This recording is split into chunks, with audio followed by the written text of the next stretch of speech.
өдөр болгон манай төв дээр явагддаг эрүүл мэндийн боловсролд хүмүүсийн эрүүл мэндийн боловсролд зориулсан ээлжид лайв маань эхлэхэд бэлэн болж байна. За өнөөдрийн лайвын сэдвээ хотоодны өрөвсөл, хотоодны шарах, за түүний үүсэх шалтгааны талаар, за тэгээд тэр шалтгаан дотор хамгийн голлох байр суурийг эзлээд байгаа. Одоо тахлын хэмжээнд хүрчээд байгаа хеликобактерийн талаар та бүхэнд мэдээлэл өгөх гэж байна. За өнөөдрийн одоо лайвын сэдв хэд хоногийн өмнө манай Алтан зүгийн групп дээр тавигдсан байгаа. Та бүхэнд хэрвээ яг өнөөдрийн энэ яригдж байгаа сэдвтэй холбоотой асуулт байх юм бол комент хэсэг дээр бичээд байгаарай. Би өөрийнхөө ярианыхаа дундуур бас та бүхний асуултанд хариулаад явах болно. За тэгэхээр хотод бол хоол боловсруулах эрхтэн тогтолцооны нэг чухал эрхтэн байгаа. За тэгэхээр хотоодны өвчлөл яг манай монголчуудын дунд бол маш түгээмэл. За энэ түгээмэл байгааг хэдхэн тоо баримтаас та бүхэнд бас хэлэхэд ойлгомжтой болох байх. Ер нь бол ганцхан Монголдо энэ хотоодны өвчлөл манай одоо Монголдо хотоодны өвчлөл их байгаа нь юугаар харагдах вэ гэхээр хотоодны хорт хавдар гэд онцлогдож байгаа хавдруудын эхний одоо 5 эрхтний хавдрын 2 дугаар байранд маань хотоод орж явдаг. Тэгэхээр 1-р байранд болохоор илэгний хорт хавдар ордог. 2 дугаар байранд бол хотоодны хорт хавдраар хүмүүс нас баралт их байгаа. Энүүгээр бид нар 1-р таарч болж байгаа. За мөн юугаар бас мэдэж болох вэ гэхээр дэлхийн нийт хүн амын дунд хотоодны өвчлөлөөр өвчилж байгаа хүмүүсийн номер 1-т бол өмнөд солонгосчууд ордог. 2 дугаарт нь болохоор манай монголчууд орчод байгаа. За өмнөд солонгосчуудын хувьд бол хеликобактерийн өвчлөлөөр дэлхийд бас нэгд явдаг. Манай Монгол болохоор юунд явж байгаа? Бас эхний 3 байранд явж байгаа. Тэгэхээр өмнөд солонгос, ер нь зүүн Азийн орнууд энэ хеликобактерийн өвчлөл маш өндөр одоо тархсан байдаг. Тэгэхээр 1-р байранд болохоор өмнөд солонгос, за тэгээд 2 дугаар байранд болохоор юунууд Япон, 3 дахьтад 4-т Монгол ороо явж байгаа. Тэгэхээр энэ хеликобактерийн өвчлөл ч гэсэндээ манай монголчууд нэлээд дээгүүр байр эзэлж байгаа. За хотоодны өвчнөөс болж нас барж байгаа баралтаар нас баралтынхаа хүн амдах эзлэх байр одоо хүн амдах эзэлж байгаа тоогоороо ч гэсэн манайх бол 1-р байранд ордог, хамгийн дээгүүр байр эзэлж идэг. Хотоодны хавдраар нас баралтаараа 2 дугаар байранд орж идэг. Тэгэхээр энэ хотоод гэдэг бол ерөөсөө манай монголчуудын хувьд бол маш том асуудал болсноо энэ тоо баримтуудаас та бүхэнд ойлгомжтой харагдаж байгаа. За тэгэхээр энэ өвчнөөс ер нь хинч энэ өвчнөр бол хотоодны өвчлөл тэгээд тэрэн дотроо энэ хотоодны хавдраар бол та би хинч өвчилж болохоор ийм эрсдэлтэй байдал байгаа учраас энэ өвчлөлийг хамгийн түрүүнд бид нар энэ хоол боловсруулах замаас сонгож авчихсан байгаа нь ийм учиртай юм. За эхлээд бид нар энэ өвчлөлөөр бол ер нь яах ёстой юм бэ гэхээр хамгийн гол нь бид нар эрүүл мэндийнхаа боловсролыг нэмэгдүүлэх шаардлагатай.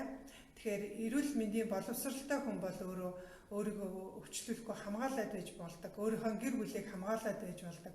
Тийм учраас хотоод ер нь ямар одоо бүтэцтэй хотоодыг яагаад одоо ямар учраас хотоод өвддгийг, ямар шалтгаанууд байдгийг түүнийг онцлох, эмчлэх талын мэдээллүүдийг өнөөдрийнхээ лайв багтаагаад хүргье. За эхлээд бид нэр хотоодныхаа байрлалыг авч үзээ. Тэгэхээр хотоодыг хаана байдгийг мэдэхгүй хүн бараг байхгүй бах. Ер нь хүн болгол мэдчихэдэг. Тэгэхээр хотоод бол ерөнхийдөө 4-ний 3 бидний одоо зүүн хавирганы доор орших аюулгүй орчин байрлаж яадаг.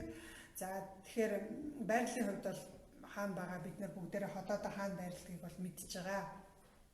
За хотоод нь өөрөө 2 ойрхон одоо дээр доороо 2 залгаа юм эрхтэнтэй. 1-р эрхт нь болохоор улаан хоолой гэдэг эрхтэн байгаа. Нөгөө эрхт нь болохоор 12 нуглаа гэж буюу нарийн гэзний эхлэл гэсэн энэ хоёр одоо их хэрэгтэнтэйгээ яг залгаатай байж идэг. Гол үүрэг нь болохоор бидний эзэн хоолыг тодорхой хугацаанд барьж байдаг ийм сав хэлбэртэй. Тэгээд тэр хугацаанд хоолыг маань жижиглэх ийм үүрэгтэй байдаг. Ер нь бол ходоод хоосон байхдаа бидний одоо гарны атгах шиг ийм жижигхэн хэмжээтэй байдаг. Хэрвээ хоол ороод ходоодонд хоол ороод ирэх юм бол багтаамж нь 1.5 литрийн ийм багтаамжтай сав шиг ийм том болж сундаг. Хан нь болохоор өөрөө бас тодорхой хэмжээгээр сунах агших ийм булчинлаг, дотроо бол ийм хүндийтэй ийм эрхтэн байгаа. За тэгэхээр би энэ зурганд дараагийн нэг зурган дээр та нарт арай ходоодны арай тодорхой зургийг харуулъя. За ходоод маань бидний ходоод бол ер нь булчинлаг эрхтэн, дотроо хүндийтэй. За булчин нь болохоор тууш булчин, хөндөй булчин, за цаграг булчин гээд хид хідэн хэлбэртэй ийм булчингуудтай байдаг. За энэ зурган дээр бол юу харагдаж байна гэхээр бидний одоо ходоод за энэ хэсэгт бол ийм хуниас булчин байгаа. Тэгэхээр энэ хуниас булчин бол ходоодны дээд амсарт, доод амсарт хоёр газар байрлаж байгаа. Тэгэхээр улаан орж ирсэн хоол маань одоо орж ирэх тодорхой хэмжээгээр орж ирэхэд зориулсан булчинтай. Мөн ходоодонд боловсрсон хоол маань ойролцоогоор нэг 100 грамм орчмоор багаар порцоор 12 нуглаа гэц рүү ороход зориулагдсан ийм бас булчинтай байдаг. За ходоод бол шүүс ялгаруулдаг гэдгийг бүгдээрээ мэднэ. Бид нэр ходоодны шүүс бол ийм гашуун, давсархаг ийм амттай шүүрэл байдаг. Тэгэхээр энэ шүүрэл маань маш халуун чанарын бидний одоо эзэн махыг бол бүр задлаад бага хэмжээтэй болгох хэмжээний ийм хүчтэй ийм шүүрэл байдаг. Тэгэхээр ходоод маань өөрөө юу штэ булчин гэдэг маань мах. Тэгэхээр ходоод маань өөрөө мах бидний эзэн одоо загас дахиа өхөр хоньны махыг адилхан болгочдөг мөртлөө яагаад ходоод өөрийгөө болгодгүй юм бэ гэхээр ходоодны хан өөрөө дотроо ийм салсархаг зууралцсан, жунгаарлцсан ийм бүрхүүлтэй байдаг. Тэр салсархаг бүрхүүл нь бидний ходоодны тэр шүүрэл буюу халуун одоо тэр хүчлээс бол хамгаалж байдаг ийм одоо үүрэгтэй байх нь байна. Тэгэхээр ходоод өрөвсөх, ходоод улаах, ходоодны шархлаа, ходоодны хавдар гэдэг энэ бүхэн үүсэх гол эрсдэл нь юунаас болж үүсэж байгаа юм гэхээр бидний ходоодны хананд байдаг тэр хамгаалалтын салсархаг давхарга нь өөрөө гэмтснээс болдог. Тэр салсархаг давхарга маань хэрвээ бүрэн бүтэн байх юм бол ходоод маань одоо өвчлөхгүй байж болдог юм байна. Тэгэхээр бид нар одоо ерөөсөө ходоодны өвчлөлийн шалтгаан бол ходоодны салт бүрхүүл гэмтснээс болдог. Тэгэхээр энэ салт бүрхүүлийг юу гэмтээдэг юм гэдгийг нэгдүгээрт мэдэх хэрэгтэй. Хоёрдугаарт гэвэл одоо энийг яаж буцаж төлжүүлж болдог юм бэ гэдгийг мэдэх хэрэгтэй байгаа. За үүний тулд эхлээд бид нар ходоодны эсийн тухай ярих хэрэг гарч байгаа. Тэгэхээр ер нь хүний биед бол олон төрлийн эсүүдтэй, олон тэр бум эсүүдтэй байгаа. Тэгэхээр ходоодны эсийн онцлог нь салст бүрхүүлийнх нь эс бол маш хурдан шинжлэгдэж байдаг. Ойролцоогоор 7 хоног тутам шинжлэгддэг ийм онцлогтой. Тэгэхээр бидний ходоодны салст хэрвээ бүрэн бүтэн байдлаа алдсан бол түүнийг төлжүүлэхэд 7 хоног та хоолны дэглэн байраад ходоодны салтыг гэмтээдэг тэр хүчин зүйлүүдийг 7 хоног одоо хэрэглэхгүй байх тохиолдолд таны салст бүрхүүл буцаад бүрэн бүтэн болж болдог байна. Тийм учраас бид нар ходоодыг бол маш хурдан эмчилж болдгоороо бусад эрхтнүүдээс даваа талтай байгаа. За салст бүрхүүлийн хувьд эсийнх нь шинжлэгдэх хугацаа бол 7 хоног юм байна. За тэгвэл ходоодны яг өөрийнх нь булчинлаг хэсгийн эсүүд нь шинжлэгдэх хугацаа нь бол ойролцоогоор 1 сар байдаг. Тэгэхээр бид нар 1 сарын туршид зөв хооллоод, унтаж амраад, стресст орохгүй, ингээд зохистой зөв дадлаар амьдрах юм бол бид нар ходоодоо бүрэн эмчлэх юм боломжтой байдаг гэсэн нэг сайн мэдээгээр бас энэ лайва бас үргэлжлүүлье. За тэгэхээр ходоодыг өөрийг нь бүрдүүлдэг хэд хэдэн төрлийн эсүүд байдаг. За эхний эс нь болохоор гол эс гэж нэрлэгддэг эс байгаа. Тэгэхээр хотоодны гол эс маань ямар үүрэгтэй вэ гэхээр бидний эдсэн уурэгт бодисуудыг одоо жишээ нь мах байна, өндөг байна, эдгээрийг задалдаг тийм шүүрэл ялгаруулдаг, фермент ялгаруулдаг ийм эс байдаг. Энэ эсийг болохоор гол эс гэх нь. За тэгэхээр гол эс маань пепсин гэдэг нэртэй фермент ялгаруулдаг. Тэгэхээр энэ нэр бол та нарт бараг танил байгаа. Одоо кола, пепси гэдэг дундаа байдаг тийм. Тэгэхээр энэ пепси гэдэг нэр маань өөрөө пепсин гэдэг хотоодны өөрийнх нь ялгаруулдаг тэр ферментийн нэрнээс үүдэлтэйгээр гарч ирсэн байдаг. Ийм түүхтэй байдаг юм байна. Тэгэхээр пепси бол өөрөө кола, пепси гэдэг эдгээр хийж үсэн ундаанууд бол маш хүчтэй задлагч ийм бодисуудыг агуулсан байдаг. Тэгэхээр задлагч бодис гэдэг чинь ерөөсөө бидний идэж уусан хоолыг маш их сайн задалдаг гэсэн. Тэгэхээр жишээ нь одоо махан хоол идээд хүнд хоол идсний дараа хүмүүс хийжүүлсэн ундаа хуух сонирхолтой байдаг нь тэр хийжүүлсэн ундаан дотор задлагч хүчтэй бодисууд байдагтай холбоотой. Тэгэхээр энэ бодис маань хүний биед өөрөөс нь бас ялгарч яадаг. Пепсин гэдэг фермент ялгарч яадаг. Гэтэл энэ пепсин гэдэг фермент нь хэрвээ таны биед ялгарх хэмжээгээр хэрвээ ялгархгүй байх юм бол таны одоо хоол ялангуяа хүнд хоолнууд бол шингэцэн муудаж ирдэг. Ялангуяа настай хүмүүсийн хувьд бол пепсин фермент нь их багассан байдаг учраас хоолны боловсруулалт, хоолны шингэц удаашрдаг ийм учиртай. Гэхдээ хоолой шингэцээ сайжруулна гэд пепси уугаад байж болохгүй, кола уугаад байж болохгүй. Тэгэхээр энэ талаар бол бид нар дараа нь илүү дэлгэрэнгүй ярьж өгөх болно. За тэгэхээр нэгдүгээр одоо хотоодыг өөрийг нь бүрдүүлж байгаа гол эс гэж байдаг бахнэ. За хоёрдугаар эс нь болохоор ханны буюу хажуугийн эс гэж байдаг. Тэгэхээр энэ хажуугийн эс нь ямар үүрэгтэй вэ гэхээр өдөр болгон хотоодонд 1.5 литр ийм одоо хүчтэй шүүрэл ялгаруулдаг, давсны уусмал ялгаруулдаг байгаа. Тэгэхээр энийг ханны эсүүд бол ялгаруулдаг байна. Тэгэхээр олон сая эсүүд нь нийлээд 1.5 литр ийм шүүрэл ялгаруулдаг. Тэр шүүрэл нь бидний идсэн хоолыг одоо маш жижиг хэмжээтэй болтол нь задалж өгдөг. За тэр хэмжээг нь одоо ямар үзүүлэлтээр хэлж болох вэ гэхээр 1 мм байна те. Бид нар миллиметрийг бол мэдэн штэ жижигхэн маш бага хэмжээ гэдэг. Тэгэхээр миллиметрийг 4 хуваасантай тэнцэх тийм хэмжээнд болтол бидний хоолыг одоо боловсруулалт буюу химийн ийм одоо боловсруулалт явагдаж жижигэлж өгдөг байгаа. Тэгэхээр бидний эдсэн хоол маань тийм одоо миллиметрийг 4 хуваасан шиг тийм жижигхэн болно гэдэг маань эдсэн хоол маань ерөнхийдөө яг одоо нухаш шиг бантан шиг болтлоо тэгж бутарч жижигэрнэ гэсэн үг. Тэгэхээр энийг тэгж жижиглэхдээ бидний хотоодны хан тэр булчингууд бол маш их хэмжээгээр ингэж янз бүрийн юм булчингийн хөдөлгөөнүүдийг хийдэг. Тэгэхээр энэ хөдөлгөөний тусламжтайгаар дээр нь тэр ялгарж байгаа шүүрлийн тусламжтайгаар бидний хоол бол жижигхэн баг болж хуурдаг байх нэ. За тэгэхээр ер нь бол бидний хотоод бол бид нар мэдэхгүй л байгаа учраас болохоос биш өдөржингөө ингэж яг л цэм зурдаг машин шиг ингэж байнгын л эргэлдэж ингэж хөдөлж байдгаа гэсэн үг байна.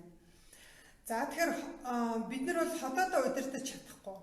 Зүрхээ бид нар удирдах чаддаггүй. Зүрх бол өөрөө бас булчин, хотоод маань булчин, адилхан булчин. Гэтэл бид нар гарынхаа булчин, хөлийнхаа булчин удирдах болж байдаг. Гэтэл бидний хотоодны булчин бол бидний одоо ургал мэдрэл буюу одоо бид нар одоо шууд удирдах чадахгүй тэрхүү мэдрэлийн одоо систем маань тогтолцоо маань бол удирдах байдаг байна. За тэгэхээр бид нар хотоодоо ямар ч гэсэн хоол боловсруулахад их чухал үүрэгтэй гэдгийг мэдэж авлаа. Хэдий хэмжээтэй одоо болгож хоолыг маань боловсруулдаг вэ гэдгийг бас мэдэж авлаа. За нөгөө нэг үүрэг нь одоо энэ хотоодны ялгаруулж байгаа шүүрлийн бас нэг үүрэг нь юу байдг вэ гэхээр за бидний ууж байгаа ус бидний идэж байгаа хоолнд агаарын маш олон нянгууд бол орсон байдаг. Хэдэн саяараа ороод ирчихсэн байж байдаг. Бид нар бол тэрийг хичнээн одоо жишээ нь төмсөө арилгачаад бид нар угаалаа. Алим идэх гээд хальсыг угаалаа, цэвэрлэлээ. Хичнээн сайн цэвэрлсэн ч гэсэндээ түүнд бол хичнээн олон сая нянгууд бол байсаар л байгаа. Бид тэрнийг тэг болтол нь бол цэвэрлэж угаасаа чадахгүй. Тэгэхээр бидний уусан ус эзэн хоол маань аман дотор орж ирээд амны хүндийд байгаа шүлс буюу энэхүү шүүрлийн тусламжтайгаар багахан хэсэг нь бол тэр нянгууд устгагддаг. За цаашаа залгигдаад бидний хотод руу орж ирээд нөгөө нэг халуун шүүрэл байгаа шүү дээ. Хотоодны хүчил. Тэр хүчил энэ одоо ус ундаа хоолны маань бактериуд 90-с 95% нь бол устддаг байгаа. Тэгэхээр энэ шүүрэл бол биднийг нэг осондоо хамгаалдаг юм үүрэгтэй, давхар үүрэгтэй, чухал юм үүрэгтэй байх нь шүү дээ. За тэгэхээр бидний хотоодонд хоёр дахь эс буюу хамны эс маань хоолыг боловсруулахад оролцохоос гадна бидийг бас одоо ням бактериар үржихгүй байх хамгаалах юм үүргийг бол гүйцэтгэдэг байна.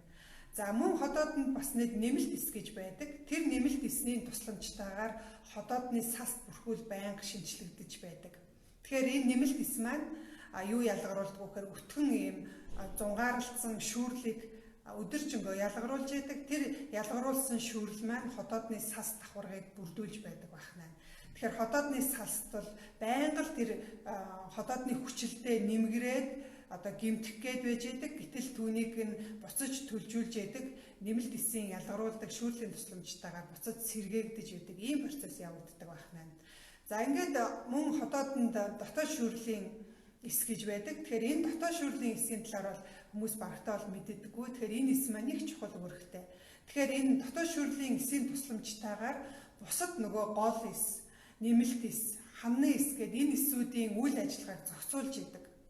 Тэгэхээр энэ дотоод шүүрлийн булчирхайн эс хэрвээ хэвийн ажиллаж чадахгүй бол хотоодны одоо жишээ нь хамны эс бол нэг бол хитрхи их шүүрэл ялгаруулад эсвэл бүр хоол ороод ирсэн байх чинь шүүрлээ ялгаруулахгүй хоолоо боловсруулахгүй байдаг ч юм уу. Ингээд үйл ажиллагаа маань доголддог.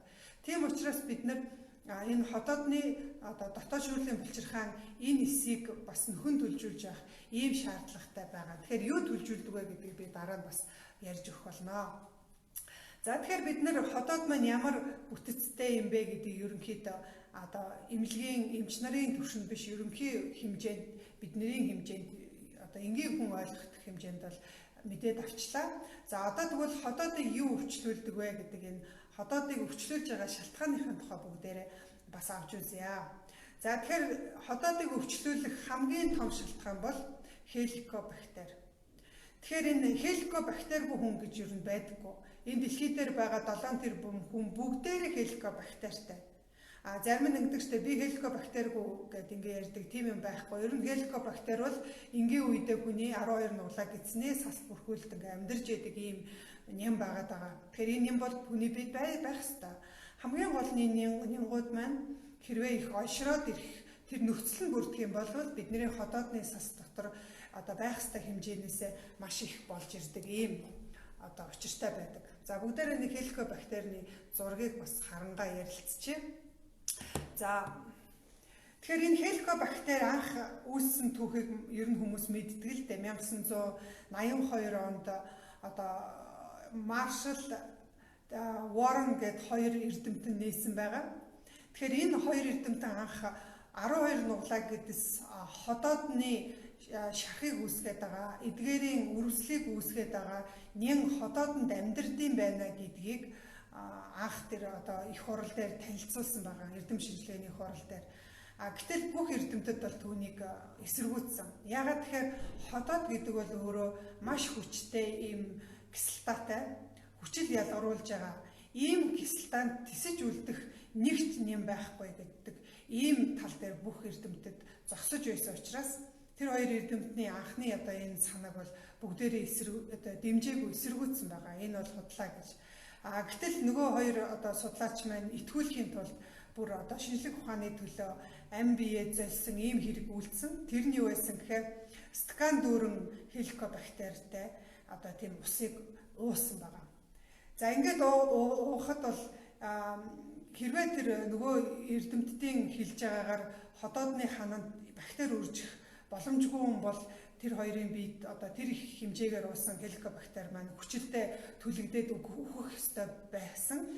Гэтэл тэр хоёрын хотоод болоод үрвсэж тэгээ улмаар бүр шархалсан байгаа. Ингээд одоо юуны антибиотик эмчилгээ хийлгэж яагаад амь насыг наварж ирсэн ийм төвхтэй юм байна лээ.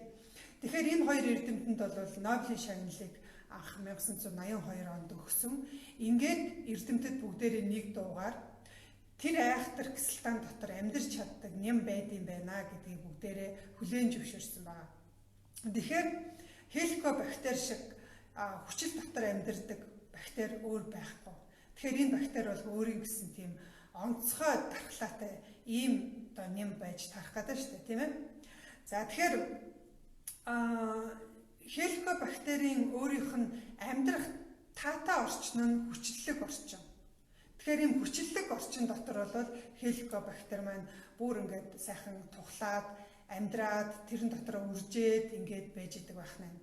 За хеликобактерийн хувьд бол бусад нянгуудтай харьцуулахад бүтцийн хувьд бас их онцлог бүтцтэй. Бид нар жишээ нь гидсний савханцар гэж ярьдаг штэ. Тэгэхээр гидсний савханцар бол игэл ийм нэм байдаг. Ер нь бол дүрсний хувьд бол нэг тийм онцгой биш. Гэтэл хеликобактерийн хувьд бол энэ бүтц нь их юу. За энэ дээр би харуулчих. Хеликобактер маань нэг ийм их хэлбэртэй. За энэ маань ямар хэлбэртэй вэ гэхээр нэгдүгээрт бол хеликобактер маань хүчлэлэг орчинд амьдрах чадвартай гэж хэлжлээ. За хоёрдугаарт нь өөрөө сүүлтэй байдаг. Ийм 4-5 ийм урт сүүлтэй. Тэгэхээр энэ сүүл нь болохоор ходоодны сас дотор ингээд чөлөөтэй хөдөж байхад нь тусалж яадаг байх нь. За нөгөөдөөгөр хеликобактер бол гадаад орчинд их төсвөртэй. Ялангуяа одоо антибиотик энтерт бол дорхноо ийм хариу үйлдэл үзүүлээд өөрийн гэсэн ийм хамгаалтыг үүсгэж чаддаг. За тэгээд давхар бас энэ хеликобактер бол халдварлах чадвар бол маш их сайтай юм бактери. Зарим бактериуд бол ер нь халдварлах чадвар муутай байдаг бол хеликобактер бол маш хурдан халдварлагддаг. Тийм учраас хүнээс хүнд бол их хурдан одоо ахуйн замаар бол бүр чөлөөтэй хурдан халддаг. Одоо аяг, тавг, халбах сэрээ энэ бүхнээ бид нэр хэрвээ угаахгүй бол ерөөсөө л ингээл дутуу угаах тохиолдолд нэгээс нөгөөд их хурдан халддаг. Тийм учраас энэ цайны газар, гуанзтай ийм нийтийн хоолны газруудаар хооллдог хүмүүс бол ерөөсөө хеликобактер нь маш их болчихсон байдаг нь бие биенээсээ халдвар аваад байна л гэсэн. За хеликобактерийн бас нэг онцлог бол өөрөө амьдарч явах хугацаанд их муухай хор ялгаруулдаг. Тэгэхээр тэр хорт бодис нь болохоор энэ ходоодны састыг бол шууд задалдаг байна. Тэгэхээр энэ хеликобактер ходоодондоо гим үүсгээд байгаа юм биш. Хеликобактерийн өөрийнх нь ялгаруулдаг тэрхүү хорт бодис нь хорн одоо амьд бие чинь амьдрахтаа янз бүрийн ялгцууд ялгаруулна шүү дээ. Тэгэхээр тэр ялгаруулж байгаа хорт бодис нь болохоор ходоодны өөрийнх нь тэр хамгаалалтын салт бүрхүүлийг нь шууд задалчдаг. Тийм учраас ходоод маань өөрөө хамгаалалтгүй болоод ирэхээр өөрийнхөө ялгаруулсан шүүрэл буюу хүчилдээ түлэгддэг байгаа.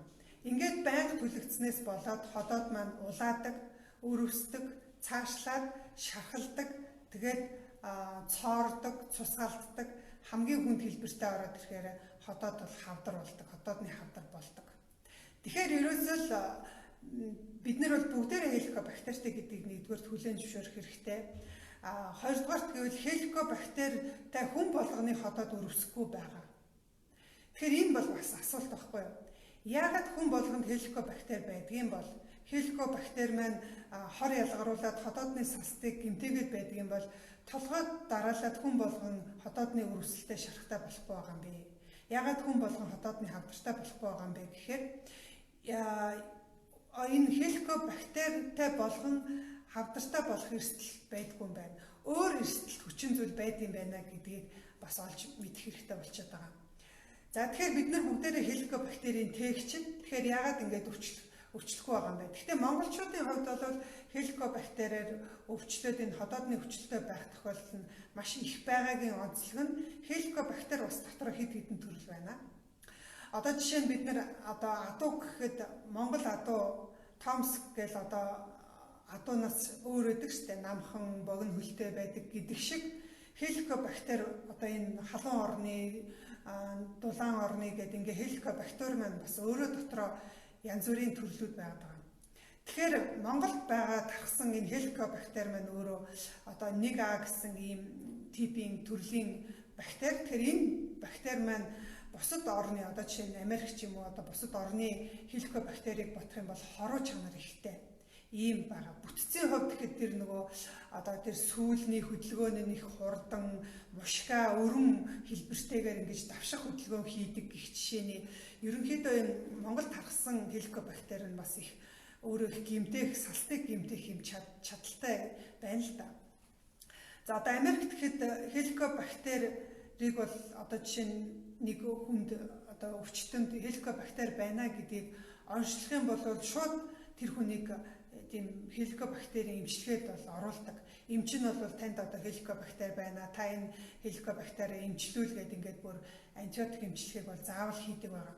Хэрвээ эмч нь тэгж тайлбарлаж өгөхгүйгээс болоод тухайн хүн одоо хэдэн жилийн дараа 5 жил ч юм уу 10 жилийн дараа хотоодны шарахтай ч юм уу хотоодны хавдартай боллоо гэвэл тэр анх нөгөө оншилсан хеликобактерийн эмчилгээг нь хилж өгөөгүй эмчийг бүр шүүхэд өгөх хүртэл арга хэмжээ авахаар одоо ийм хэмжээнд хүртэл эрүүл мэндийн одоо тогтолцоо зохион байгуулагдсан байт юм байна.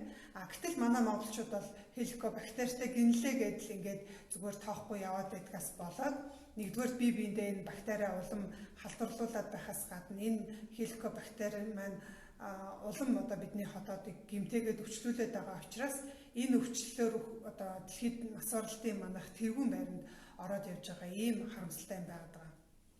За би хэллээ хеликобактертай болгон яагаад хотоод нь шархалахгүй байгаа юм бэ, хавдар болохгүй байгаа юм бэ гэхээр энэ бусад хүчин зүйлүүд байгаа. За энэ хүчин зүйлийн нэг том хүчин зүйл нь юу вэ гэхээр давс. За уучлаарай би нэг ус уух.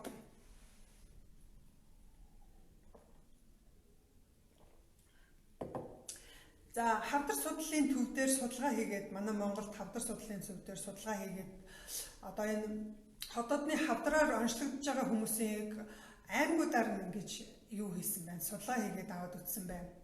Тэгсэн чинь Уус аймаг, Баян Үлгийн Ховд гээд дандаа ямар аймагуд байна? Баруун бүсийн аймагуд байгаас.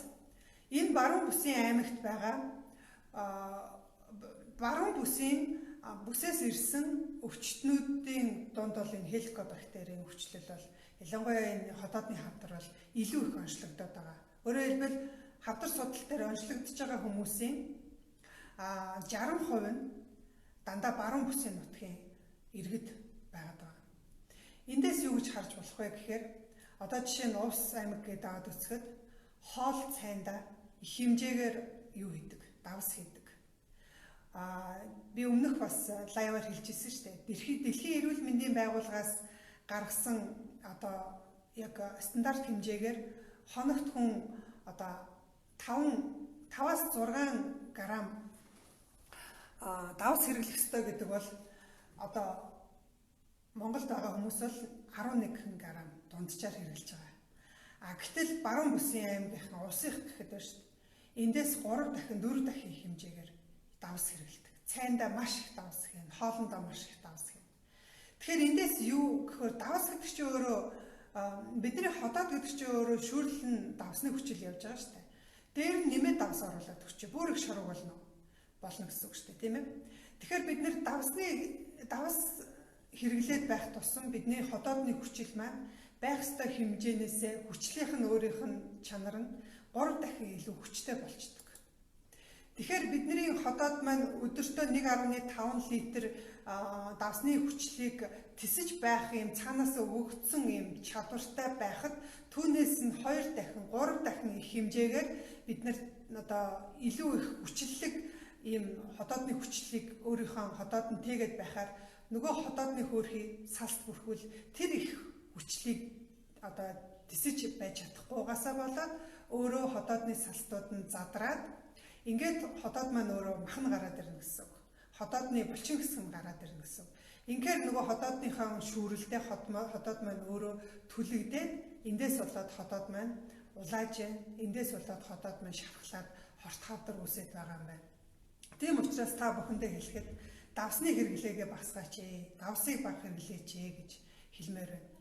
За, хоёрдугаарт нь хотоодны одоо энэ хеликобактерийг их олшруулад байдаг бас нэг хүчин зүйл нь юу байна вэ гэхээр хонсон хоол. Монголчууд ерөнхийдөө хинэггүй хоолыг хонуулж иддэг. За хонуулахгүй байлаа ч гэсэндээ олон цаг болоод ер нь хоол бол боловсруулалт хийгээд болсноос хойш 2 цагаас илүү хугацаагаар хоол хадгалахад тасалгааны температурт байгаа хоолн дээр хэдэн сая агаарын нийгэм үрждэг. Тэгэхээр энэ агаарын бактери үржснээс болоод ерөнхийдөө бид нар хоолоо ингээд хонуулчаад эсвэл удаачаад халаалаа. За их халаалаа гэхэд халуунд нь мэдээж тэн дотор орсон агаарын бактериуд нөгөө нянгууд бол халуунд нь үхчихнэ. Гэхдээ нөгөө үхэхтэй өхөр бууга тавина гэдэг шиг үхэхтэй нөгөө үхэж байгаа нянгууд маань хороо цацаад үхдэг. Тэгэхээр тэр хонсон хоолн дотор олон сая нянгуудын ялгаруулсан хорт бодис агуулгадж байна гэсэн. Тэгэхээр энэ хорт бодис нь нөгөө ходоодны салтыг маань бас л одоо хордуулж салтыг маань бүрэн бүтэн байдлыг нь алдагдуулдаг юм байна. Тийм учраас хонсон хоол бол хеликобактерийн бас дуртай юм одоо хоол нь болдгоо. Ходоодны салтыг гэмтээдэг. Тийм учраас бити хонсон хоол идээрэй гэж хэлмээр байна.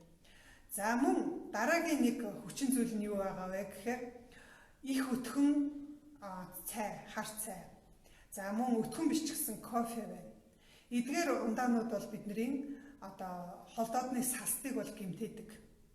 Тэгэхээр кофе бол цай бол эдгээр нь дотроо кофенийг агуулдаг. Кофе маань өөрөө хүчлэлэг учраас ходоодны хүчлийг улам бас хүчтэй болгож өгнө гэсэн. Тийм учраас ялангуяа үлэн дээр их өтгөн цай авах. Үлэн дээр одоо кофе уух бол ер нь ходоодны салтыг шууд гэмтэнэ л гэсэн. За мөн одоо хийж үлсэн ундаа бол бүр арай их хитрхи хэмжээгээр хүчил агуулдаг. Яагаад тэгэхээр хийж үлсэн ундаан дотор 3 төрлийн хүчил агуулдаг. Нимбэгний хүчил агуулгаддаг. Ингээ 3 төрлийн хүчил агуулж байгаа. Тэгэхээр ходоод өөрөө 1.5-аас 2 литр шүүрэл ялгаруулчаад байхад дээр нь бид нар одоо жишээ нь 500 грамм ч юм уу 1 литр ч юм уу кола уучлаа гэж ботход бидний ходоодны хүчлийг дахиад нэмэгдүүлнэ гэсэн. Энэ их хүчилт бол тэсгүй. Нөгөө салт маань хайлнаа гэсэн. Ингээд ходоод маань цоордог. Одоо сүүлийн үед бол эмнэлэгт ходоодон цоорсон гэсэн хүүхдүүд их очиж байгаа. Ялангуяа дунд сургуулийн 6, 7, 8, 9 гээд ингээд дунд ангийн болон ахлах ангийн сурагчид их очдог. Энэ хүүхдүүд юу идэж ууж байгаа вэ? Эцэг эхүүд нь ерөөсөө анхаарахгүй байгаа тийм. Бэлэн хоол идэж байна.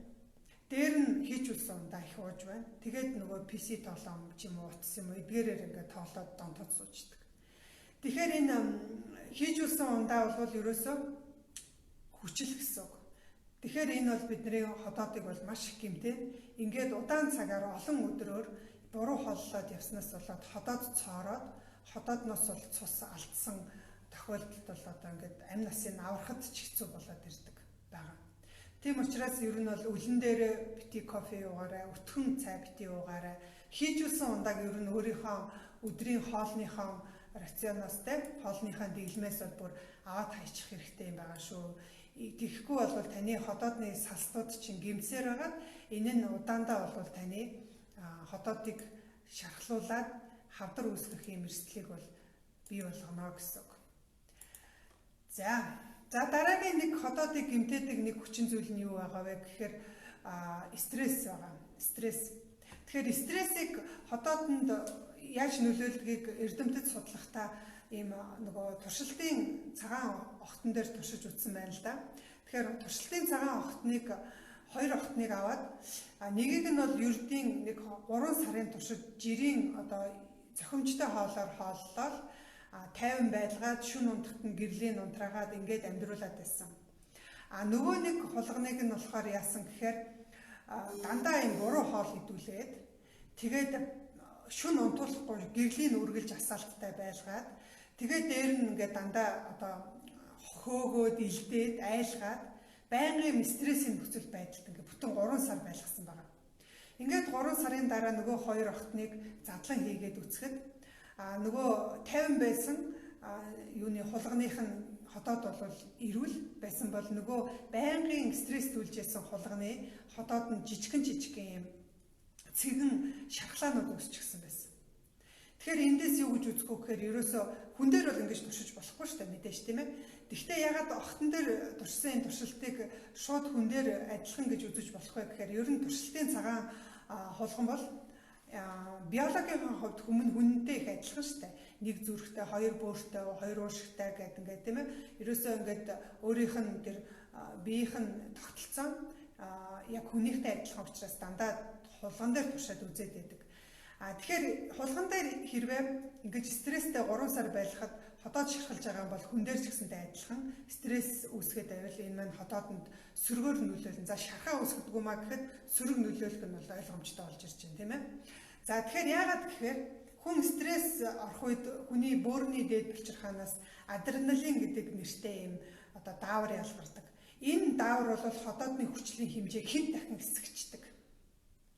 Өөрөөр хэлбэл адреналины тусламжтайгаар хотоодны шүүрэл ихсээд ингээд хотоод маань одоо яадаг бахна шархалдаг байх нь шүү дээ тийм ээ. Тийм учраас стресс бол бидний одоо эрүүл мэндэд одоо сөрөг нөлөөтэй бас ингээд харагдаж байгаамаа. За мөн хотоодыг өрөвсүүлдэг, улаалгадаг, шархлуулдаг нэг зүйл бол эм байгаа. За эм бүтээгдэхүүн дотроо ямар эмнүүд ордог вэ гэхээр өрөвслийн эсрэг эмүүд, өвчин намдаах эмүүд байна. Одоо аспирин байна, ибупрофен, диклоден, парацетамол, одоо тэгэл нөгөө халуун бууруулдаг терафлю гэлтэй, колдрекс гэд эдгээр өрөвслийн эсрэг үйлчилгээтэй өвчин намдаах үйлчилгээтэй эмнүүд маань бүгдээрээ хотоодны сасдыг дандаа гэмтээж идэг. Эдгээр эмнүүдэд бол давс агуулгаддаг учраас мөн хотоодны шүүрлийн дээр нөгөө давсыг нь бас нэмж өгдөг учраас аль болохоор одоо эмгүүгээр өөрийнхөө одоо өрөвслийг дарах, өвчнөө намдаах ийм арга хэмжээ авч явахыг бас зөвлөж байна. За одоо ганц нэг асуултан дээр хариулт авъя. Хариулт өгье.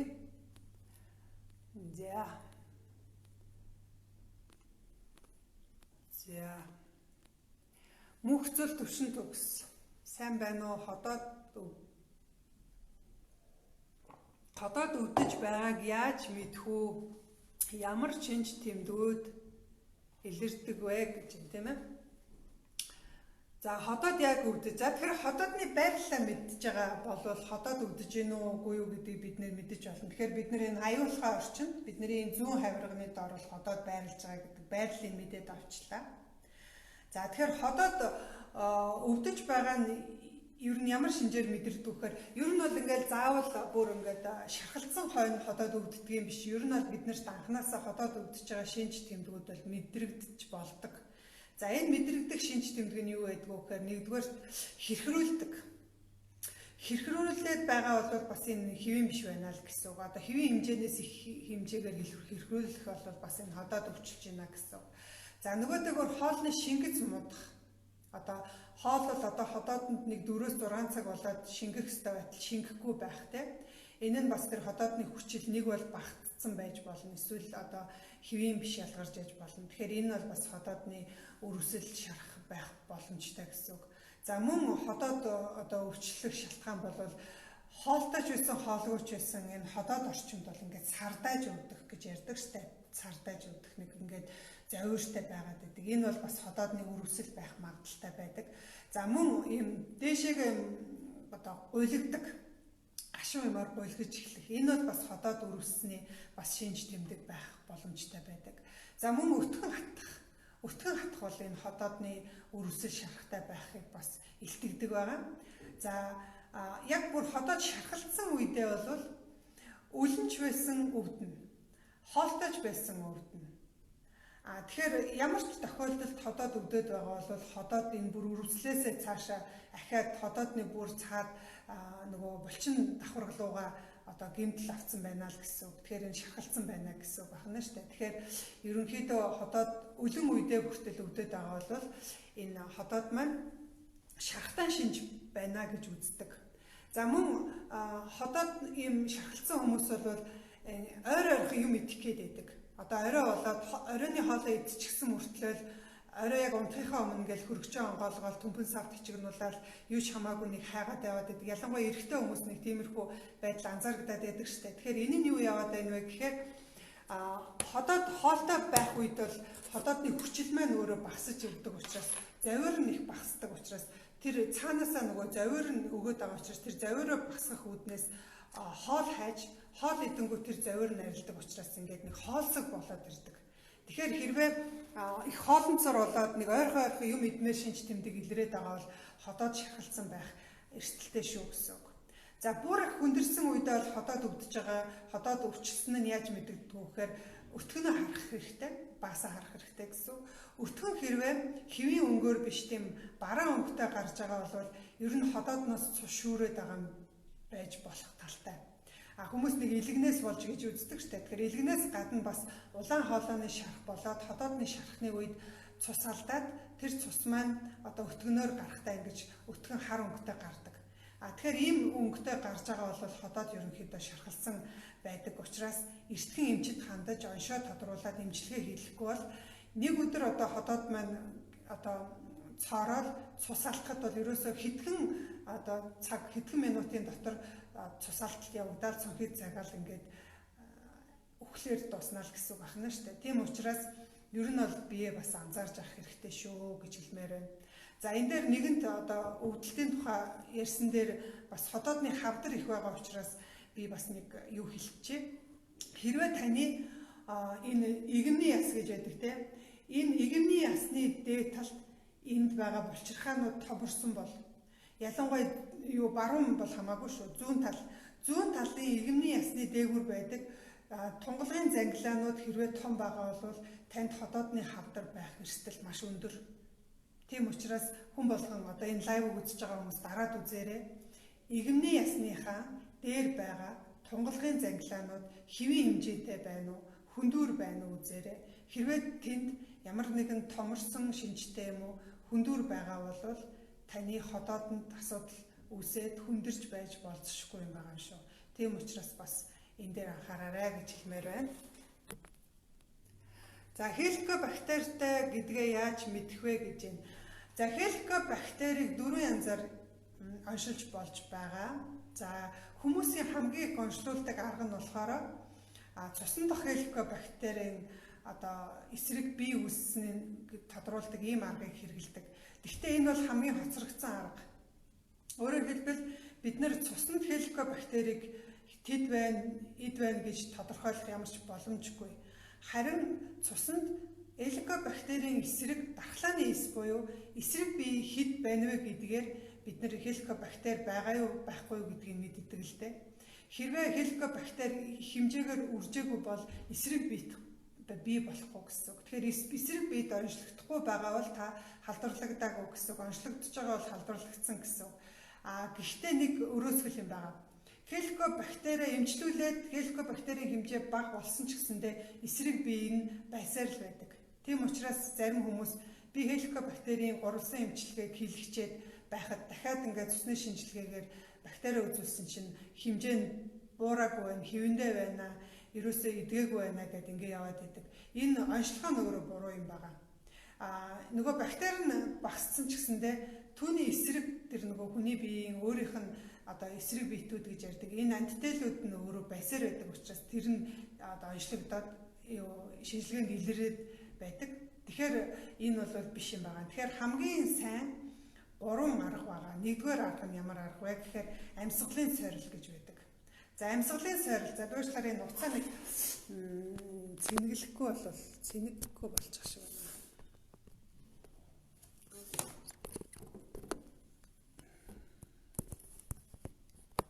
байна.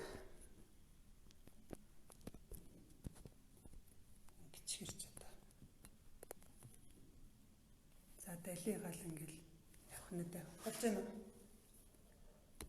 Опа. Хараад. Цэнгэлээ тавьчихна.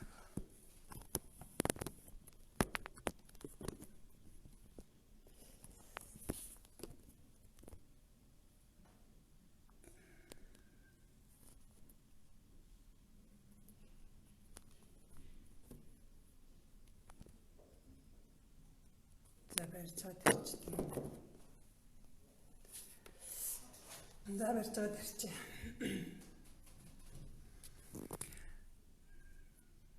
За тэгэхээр хеликобактерийн амьсгалын солиор тодорхойлно гэдэг нь болохоор ямар арга вэ гэхээр тодорхой юм хүүдий байгаа. Тэгээд тэр тагийг авч байгаа түнд ингээ үлээдэг. Үлээхэд бол тэнд одоо хүний амьсгалаар ураасаа гэдэг ийм хийм бодис маань сорогдож ороод тэгээд тэрнээсээ бол бид нар хеликобактери тодорхойлдог ийм арга байдаг. Тэгэхээр энэ арга нь бол ер нь хамгийн хүндээ завиргүй заавал ингээл цусаа гаргаад шинжилгээ өгöd байхгүйгээр хеликобактери тодорхойлуулж болж байгаа. За очихдоо шинжилгээг очихдоо ямар очих хэвээр гэхээр өлөн очих хэвээр өглөө босоод шүдэ байгаагүй юм идэж уугаагүй ийм үедээ очиод яг амьсгалаа ингэж сорил тавилдаг ийм арга. Энэ бол маш сайн одоо хеликобактерийг оншилдог ийм нэг арга байгаа. За энийг бол гадуур бас хэд хэдэн лабораториудад хийдэг болчихсон байна лээ. За миний мэдэж байгаа бол Happy Veritas гэдэг дэлгэний лаборатори байдаг. Тэнд бол бас энэ онцлогоог бол хийгддэг. За энэний дараагийн бас нэг онцлогооны арга болохоор хеликобактер дурангаар онцлуулах. Энэ бол маш сайн маш өндөр наривчлалтайгаар тодорхойлж гаргадаг ийм арга байгаа. Тэгэхээр дурандуулах явцдаа ходоодны хамнаас дотор хамнаас арчтас аваад тэр арчтасыг ургуулах замаар хеликобактерийг одоо тоолдог ийм арга байгаа. Тэгэхээр энэ бол бас ходоодны хеликобактерийг тодорхойлох бас нэг сайн арга байгаа. За дараагийн сүүлийн нэг арга болохоор өтгөнд илрүүлдэг арга байгаа. Тэгэхээр энэ бол өтгөнөө 2 цагийн дотор бас лабораторид өгөөд за тэндээс бол энэ хеликобактерийг тоогийн тодруулдаг ийм арга байгаа. Тэгэхээр ийм 4 аргаар хеликобактерийг мэдэж болох юм байгаа шүү. Тэгээд хамгийн бидээ завиргүй мөртлөө сайн оншилдог арга нь болохоор тэр амьсгалын сорил байгаа. Тийм учраас амьсгалын сорилыг бас хийлгэж үзээрэй. Сайн байна уу? Нойр булчирхай ч юм уу, ходоод ч юм уу, бүүмэд аюулхай орчмол өвдөд байх юм. Яг юу нь бол зөвлөгөө өгөөч гэж байна. За тэгэхээр энэ дээр ходоод ер нь яг зөвлөдөө хүмүүс зарим нь миний ходоод өвдөөл гэж яваад байдаг. Гэтэл тэр нь ходоод нь биш, нойр булчирхай байх тохиолдол нь илбэг байдаг. Тэгэхээр яагаад вэ гэхээр нойр булчирхай ходоод хоёр маань өөртөө ерөөсөө ингээ хоорондоо наалтцсан ингээд залгаа юм эрэхтэн. Ходоодны яг арт талын хананд доод хэсгээрээ нойр булчирхай маань ингээд наалт байрал нь яг адилхан ходоодны өвдөх цэг дээр нойр булчирхай маань өөрөө байрладаг учраас нойр булчирхай өвдөж байгаа нь яг ходоод өвдөж байгаа юм шиг мэдрэгддэг. За нойр булчирхай болохоор яг ходоод шиг өвддөг мөртлөө бас арга нуруугаар ингэж хойгоор бас ингэж тойрч өвдөж байх нь байдаг. Тийм учраас хэрвээ тэгэж өвдөж байгаа бол ходоод бол тэгэж өвдөхгүй. Тэгэхээр тойргоор ингэж өвдөж байгаа бол нойр булчирхай байх бас юутай эрсдэлтэй л гэсэн. Нөгөөдөөр нойр булчирхай өвдөж байгаа үед бол гэдэс их дүүрдэг, хоол шингэц их мууддаг, хийгээр их дүүрж унгуулдаг. За зарим тохиолдолд бол гүйлэгдэг. Тэгэхээр эдгээр шинж тэмдгээр нь бас нойр булчирхайг ходоодноос ялгаж болно. За тэгээд мэдээж хамгийн сайн одоо тодруулах арга нь бол юу байдгүй гэхээр эхо үзэн штэ тий хөвлийн эхогоор үзэхэд нойр булчирхай ходоод нойр булчирхайны одоо өвдөлт мөн үү биш үү гэж үзэж болно. Мөн цусан дах шинжилгээгээр одоо бас мэдээж болдог байгаа. За одоогоор ирсэн асуултууд нь бол энэ ах шиг байна. За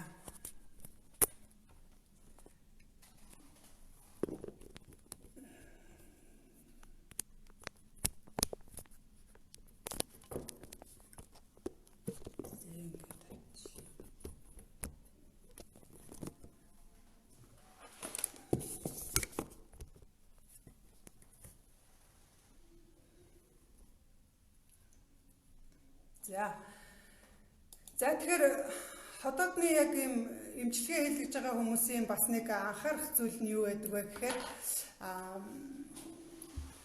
хоолны дэглэм барих хэрэгтэй. Тэгэхээр хоолны дэглэм гэхээр ерөнхийдөө хоолны эмчилгээ хийлгэж байгаа үедээ бол 1 сарын туршид махныхаа хэрэглээг багасгах хэрэгтэй. Мах бага идэх хэрэгтэй гэсэн. Мах их идэх тусам мах маань өөрөө хүчлэлэг шүү дээ. Тэгэхээр ходоодны хүчлэг ихсгсэн юм л хэрэглэх тусмаа ходоод маань өөрөө цочроод байх учраас махан хоол бага идэх хэрэгтэй.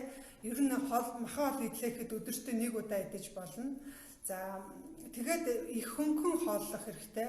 Ер нь бол нэг бүтэн сарын турш нэг ходоодны эс маань өөрөө нэг сар шинжлэгдэх учраас бүтэн сарын туршдаа хөнгөн ийм одоо зутан маягаар хооллоод байхад бол ходоод бол өөрөө маш хурдан төлжиж чаддаг ийм эрхтэн байгаа. За тэгээ эмчилгээ хийж явах үедээ бол арх дарс мэдээж баг хэрэглэх хэрэгтэй. Одоо арх гэдэг бол өөрөө тэр чигээрээ хүчил, тийм учраас баг хэрэглэх хэрэгтэй. Тамхи байна. Тэгэхээр тамхи бол өөрөө бидний одоо ходоодны хүчлийг маш их нэмдэг учраас бас тамхи татахгүй байх хэрэгтэй. За тэгээд үлэн дээрээ бас богчээжлах гэдэг нэг юм орж ирдэг. Тэгэхээр бид нар ингээ эрүү хөдлөөд яг ингээд хэвэх хөдлөн хийхэд бол ходоод маань тэр юм идэх гэж байна, эзэн маань одоо хооллох гэж байна гэд ерөнхийдөө нөгөө ходоодныхоо хүчлийг ялгаруулж эхэлдэг. Тэгэхээр ходоодны хүчил маань ялгарснаасаа болоод ингээд хий хоосон ажиллаад ингээд ходоод маань шархалдаг байгаа.